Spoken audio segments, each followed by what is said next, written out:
Assalamualaikum warahmatullahi wabarakatuh. Salam sejahtera semuanya. Di pertemuan 4 ini kita akan membicarakan tentang teori investasi. Minggu lalu kita kan sudah membicarakan tentang konsumsi, maka minggu ini kita akan membicarakan tentang investasi. 3 hal yang akan dibahas pada pertemuan ini yaitu tentang apa itu investasi, siapa sih yang bisa melakukan investasi, lalu kalau kita berinvestasi, apa aja sih yang harus dipertimbangkan? Oke.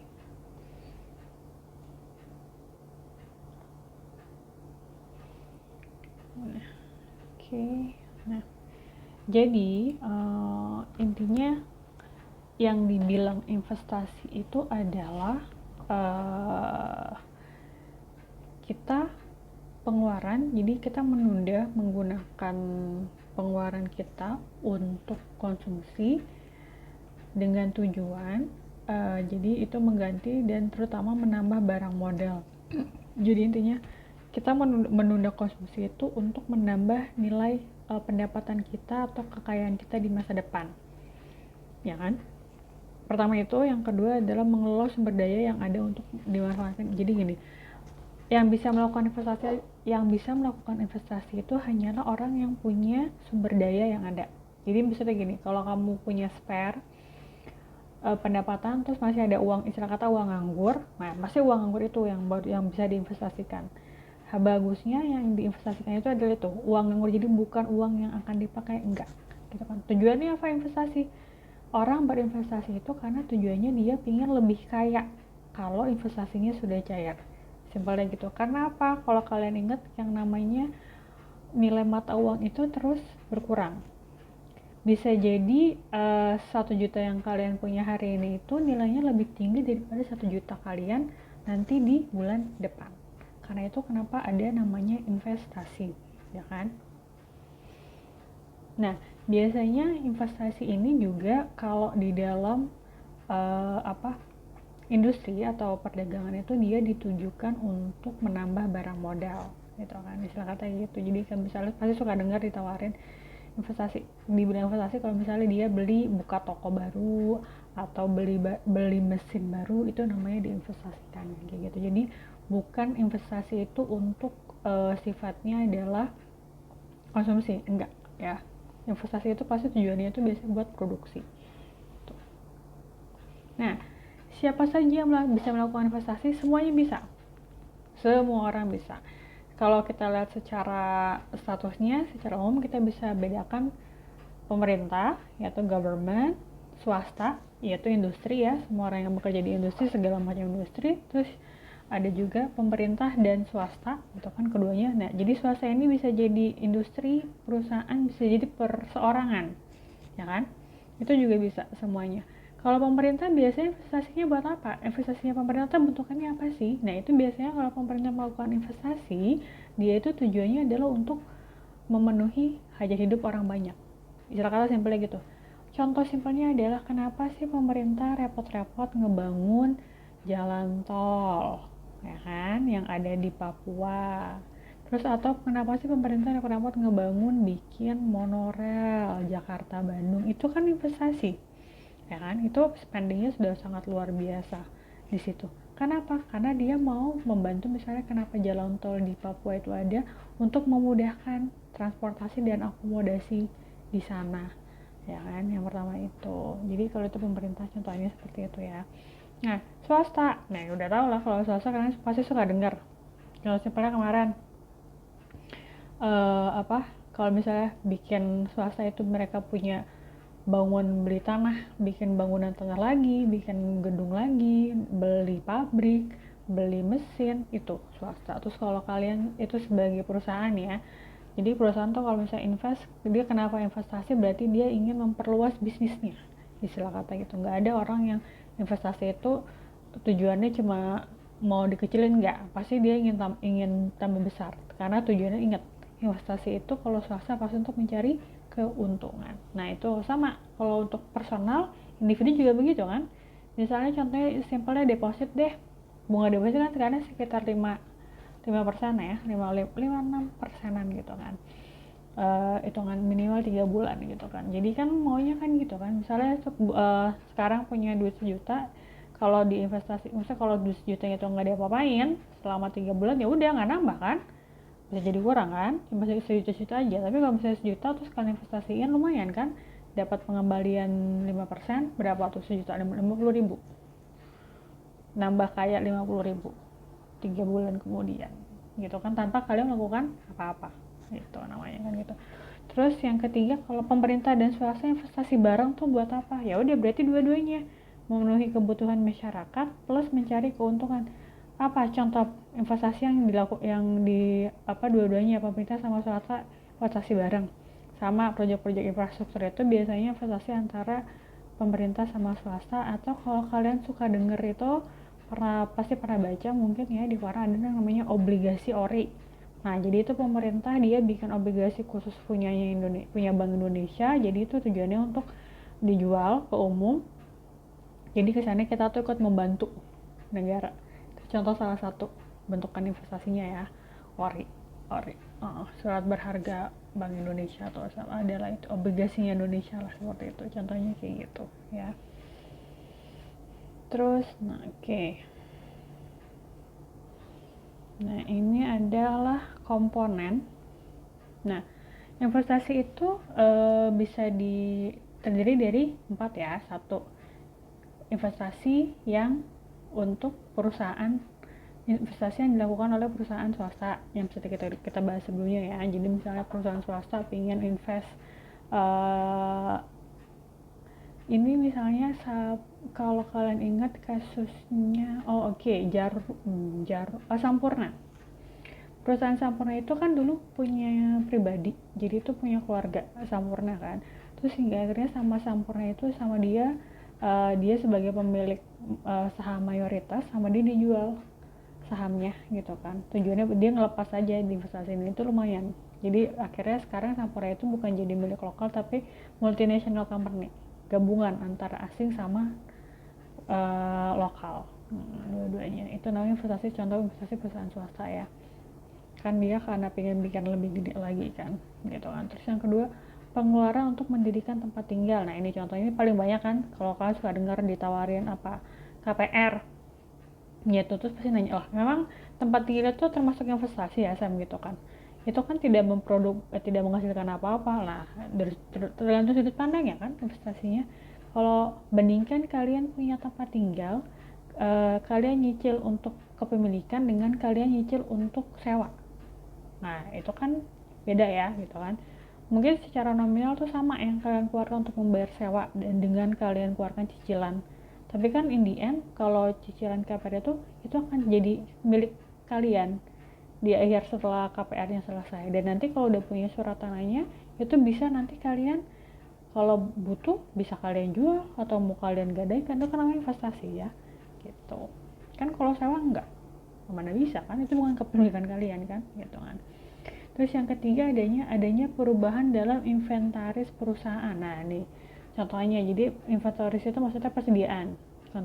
Jadi kan tadi saya bilang tujuan utama investasi itu kalau untuk perusahaan adalah dia biar tambah besar atau nambah produksi, ya kan? Biar nambah besar lah istilah kata kayak gitu. Simpelnya adalah contohnya kayak misal tuh, kalau kalian ingat perhatiin mungkin toko penjual minuman haus, mungkin waktu dia awal buka cuma 2 orang ya kan, terus paling nyetoknya dalam sehari dia mungkin cuma bisa bikin sekitar nyetok berapa 50 karton susu ya kan. Terus 3 bulan kemudian ternyata pelayannya nambah dari 2 jadi 4. Terus spending susu karton susu yang dipakai mulai dari berapa 10 kotak menjadi perharinya dia bisa ngabisin 50 sampai 100. Nah itu, nah kan untuk bisa dia segitu kan butuh modal lagi kan, dari nyediain 10 ke jadi 100, dari 2 karyawan menjadi 4 karyawan, itu kan namanya investasi. Jadi ada perubahan secara inventory ya itu. Terus 4, investasi yang dilakukan oleh pemerintah, tadi udah kita bahas ya. Jadi kalau pemerintah bangun jalan, pemerintah bikin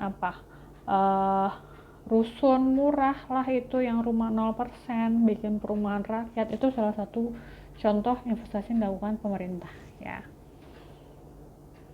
Nah, investasi itu fungsinya apa sih gitu kan dalam perekonomian? Ini secara umum ada 3 ya, bisa dibaca.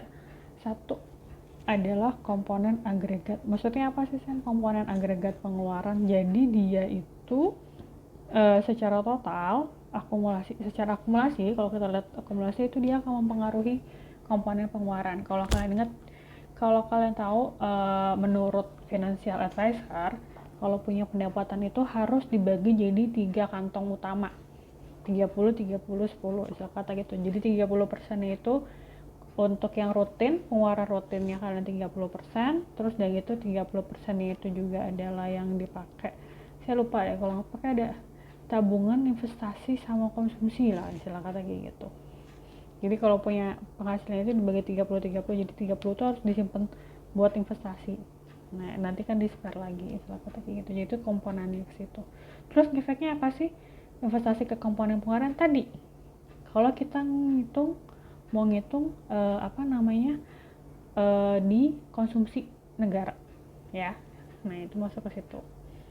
Terus yang kedua penambahan. Jadi kalau nambah barang modal tujuannya untuk meningkatkan kapasitas produksi di masa depan. Kayak tadi kita ngomongin kasusnya Haus, dia nambah dari 2 menjadi 4 karyawan, terus pembelian susunya dari 10 karton dari 1 menjadi 10 karton ya kan, itu kan berarti kedepannya awalnya mungkin sehari dia cuma bisa ngejualin 100 pelanggan atau 100 gelas, terus dia targetnya sehari bisa ngejual sampai 200 atau 300 gelas. Nah itu namanya itu tujuannya itu meningkatkan kapasitas produksinya dia di masa depan. Terus investasi itu juga kalau bisa harus mengikuti perkembangan teknologi. Nah ini contoh paling nyatanya adalah ada Gojek ya kan. Gojek itu adalah kombinasi antara teknologi dengan lini bisnis yang udah ada ya kan. Ojek kan, tukang ojek dari dulu udah ada, tapi ya kan dari dulu, dari zaman kalian masih SD pasti udah ada ojek, taunya ojek pangkalan kan. Tapi kan akhirnya dikombin, gimana sih tukang ojek ini dengan teknologi, kan akhirnya kita gampang kemana aja ya kan. Jadi karena kedepannya nanti semuanya tuh harus mixing antara teknologi sama bisnis, itu mesti nyambung ya kan, kayak itu jadi online. Terus sekarang juga lagi ngetren finansial teknologi kan, fintech, OVO lah, terus GoPay lah, ShopeePay lah, itu kan contohnya kayak gitu. Sekarang orang-orang kan yang dengan ngejar cashback, ada dana or whatever, itu contohnya itu kan investasi. Bikin teknologi itu, setting sistem itu pasti duitnya nggak dikit, itu pasti gede, tapi kedepannya diharapkan akan naikkan gitu. Nah kalau dalam berinvestasi itu dibilang bahwa pertimbangkan dua hal. Nah ini nggak usah rumusnya nggak usah pusing, saya nggak akan nanyain rumus kok gitu kan. Jadi ini biar tahu aja. Intinya kalau satu ngeliatnya adalah pendekatan present value sama future value.